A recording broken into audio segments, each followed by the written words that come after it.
So the morning session, we're gonna be focusing on that. So what time frame are you gonna trade in? What's your model gonna be? I'm forcing you to use the weekly expansion. In other words, I'm gonna walk through and I'm gonna constantly remind you each time we do a session what the weekly expansion is. So that sets the tone for where's the largest magnitude of volatility, in what direction, likely to be. It doesn't mean that there isn't going to be moves that go against that throughout the course of the week. It just means that I want to be where the gunpowder is. Like I want to be in there putting in trades when it's likely to go to fuck off and just run explosively.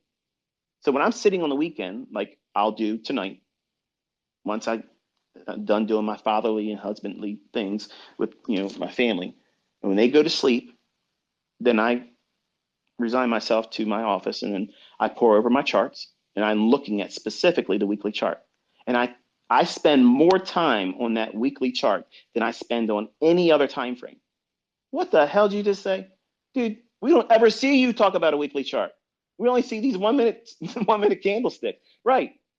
And that's what I'm talking about. See, you only see the result of 30 years experience being shown to you real time, but you aren't there when I'm putting in the time over the charts, studying and looking for the things and weighing out things with my own personal experience, logging and journaling in my own journals.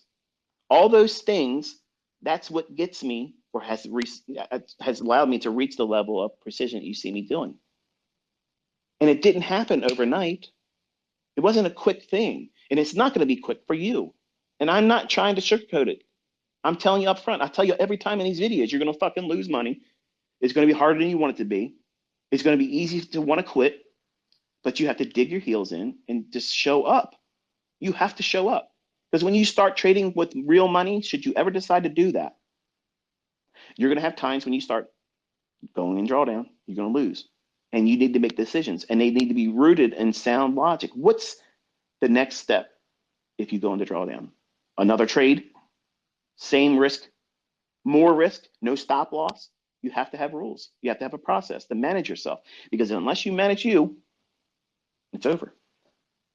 It doesn't matter what system you're using. It doesn't matter who your guru mentor is. It doesn't matter if ICT can turn other people into profitable students. If you fuck up and you go off the rails and you don't follow the processes and the rules I'm going to lay down for you, you're going to blow it. And who's going to get the fault for that? You know you're going to blame me. You're going to blame me. But everybody else that's making money and has found consistency are just going to be saying, no, you're full of shit. So you're not even going to get the outcome you want there either. That's why when I push this in the videos, I talk about it in these lectures, okay, these are the parts where you got the message, you understand, but there's a lot of you that don't. And I am not going to be guilty of not at least pushing the idea that this is risky shit.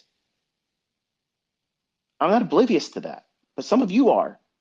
And I need to make sure that you understand, if you do things half-ass, you're going to get your ass handed to you. That's the way it works in this business. You can't sugarcoat it. You can't. I can't, as a teacher, as a mentor, I can't do that. It would be unethical. It would be irresponsible for me to sit here and try to make it sound like everybody walks in here and we all get rich. Man, if it was like that, I would love it. It would be great. But unfortunately, the reality is that's not true. You're going to have to work really hard for this. So you need to decide what time frame you're going to trade. And on that weekly chart, I do my top down, and then I get myself to a point where inside of a specific element of time in the day, I'm looking for 1 and 5 minute entry techniques to deliver on a 15 or an hourly framework. So that's why I can take a trade that, even though it's on a 1 minute chart, I'm getting 5 to 1, 10 to 1, 12 to 1 R multiples on a 1 minute candlestick chart. That's it. Very, very small risk. Now, don't fall in love with the small risk, because I'm going to teach you how to be responsible and not try to get these really, really small stop losses in the beginning. You will learn that this year. But in the beginning, it's irresponsible of me to try to paint this, watch, I'm going to get you in here and we're going to use 2 handle stop losses. I'm going to show you how you can do that, but be responsible in your expectations going forward. because in the beginning, I'm not doing a crash course on laser guided precision with ultra slim stop losses and mega R multiple profits. I'm not promising you that. I'm showing you how to read the tape. You're going to be able to find one good setup per week. That's my guarantee. One good setup. But that's not getting me rich, Michael. If you take that one concept and apply it and multiply it over and over and over again and use sound money management, that same pattern exists each day.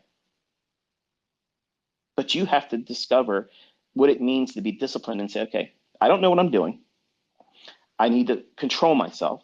I need to pace myself and not expect to be able to do this every single day as a neophyte. A neophyte comes in with a great deal of fear of failure.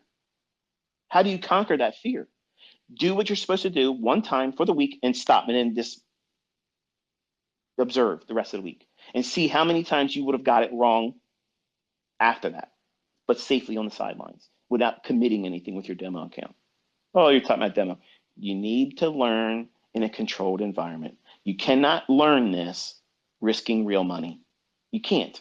You cannot. I don't give a fuck who tells you. I don't give a fuck how much money they made and they're trying to teach you that. I don't give a fuck.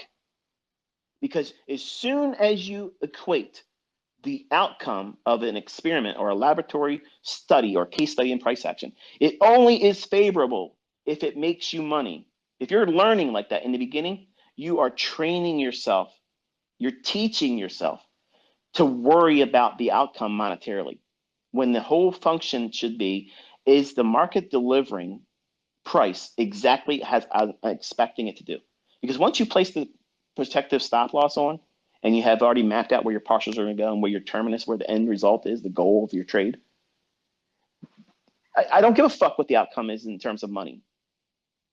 When I'm doing my partials, I don't have it calculated. I'm going to make this much on that first partial. I'm going to take that. I'm not doing all that math. I'm looking at the chart. The chart says this is what the price run's likely to do now. Where's my stop? This is where my stop's going to go. Okay. How much is it in terms of the full range? I'm looking for a minimum of 10 handles. If it can't offer me 10 handles, I don't give a shit about that move. Why? Because I'm teaching you. Not that I can't go in there and find 3 handles. Like every 15 minutes, I can pull out 3 handles.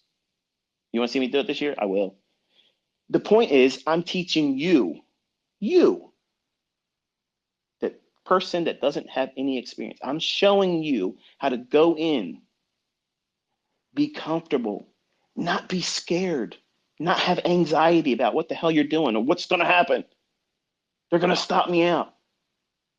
There's certain segments of the time in intraday price action on the daily range where factors are very favorable for you to go in and manage risk responsibly and have a reasonable expectation that the market will likely do a specific thing.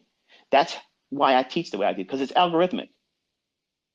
These things should manifest themselves in price. And if they don't, it's good for you to be out of it, be stopped out and be done. Go to the next session or don't trade the rest of the day.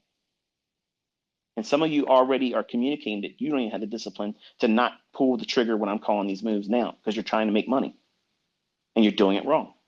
You're absolutely fucking doing it wrong. At the end of the year, when I'm no longer doing this and you didn't learn what you should have learned, you're going to be back at square one, scared shitless because you're going to do a couple trades on your own. They won't pan out. And you're going to think, oh, they changed the algorithm. ICT shit's finally been mainstream. Now it's the new retail. It's not going to be the fucking new retail.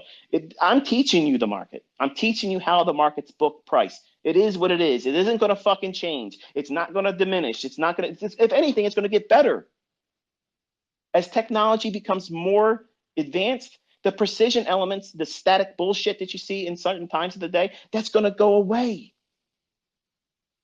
It's going to be smoother. I'm excited about the fucking future. I'm not scared that it's going to stop.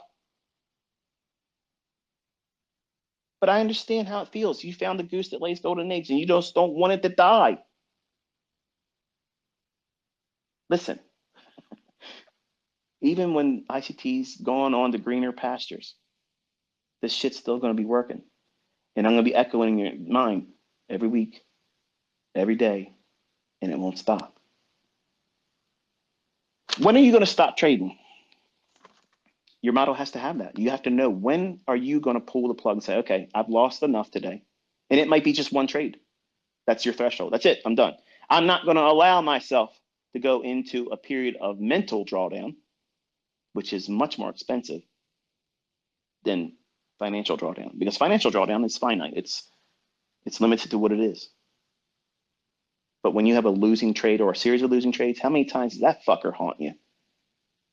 I can tell you and think about things that I endured in the 90s that just the mere mention of them or reading that journal causes me to have anxiety because I can relive that moment. That's why journaling is important, because it takes you right back to that moment, right then and there, and you can relive it.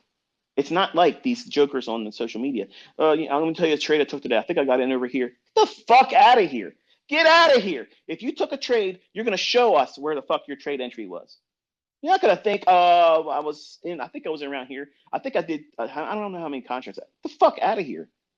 But you're wasting your time listening to these people.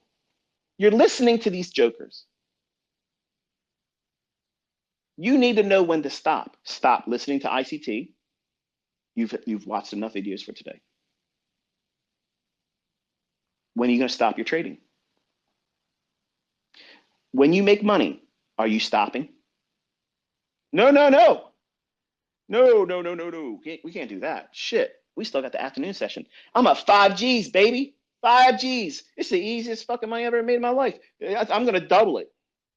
Oh, I can't wait until 1:30, 2 o'clock. ICT said that the next move happens then. And I'm going all in, Texas fucking Hold'em, ES style. We're going all in. And you get fucked on the turn. River card, your history. See you later. Because you don't have limitations. You don't know when to stop. When's a good thing enough? That's why I presented that series, Ends.